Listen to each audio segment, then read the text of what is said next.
যারা এই অপকর্ম করতে করতে গায়ে ছুরি মারতে মারতে, এমনকি আমরা দেখেছি পাশাপাশি ঢোল বাজায়, এই ঢোল বাজানোটা ইসলামে কতটা গ্রহণযোগ্য আমরা সেটি শুনে নেব।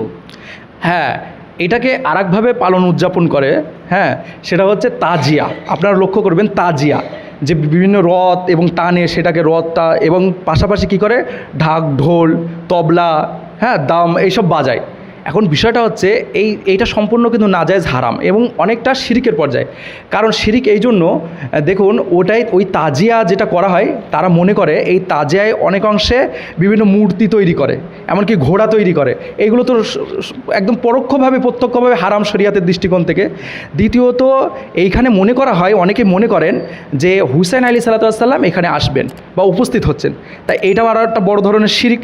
এবং তাকে কেন্দ্র করে অনেকে সিন্নি প্রসাদ বিভিন্ন ফল ফ্রুটস অর্পণ করে, উৎসর্গ করে। তো আল্লাহর নাম ছাড়া অন্যের নিকট উৎসর্গ করা এটাও হারাম। তো আর বিশেষ করে এটাকে কেন্দ্র করে যে ডিজে পার্টি হয়, ঢাকঢোল হয়, এটাও হারাম।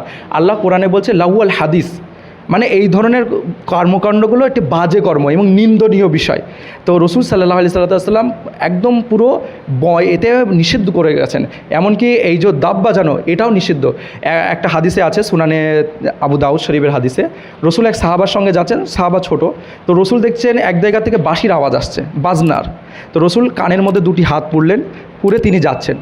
এবং যে ছোট যিনি তার সাহাবা, তাদেরকে জিজ্ঞেস করছে তাকে যে দেখো এখনও কি আওয়াজটা আসছে, ইশারায়। উনি বলছেন হুজুর আসছে। হুজুর বের করেননি কান থেকে হাত।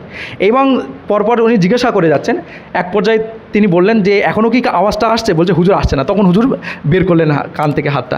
তো দেখুন, এর থেকে হুজুর সাল্লাল্লাহু আলাইহি সাল্লাম অনেক সতর্ক ছিলেন, অনেক সচেতন ছিলেন।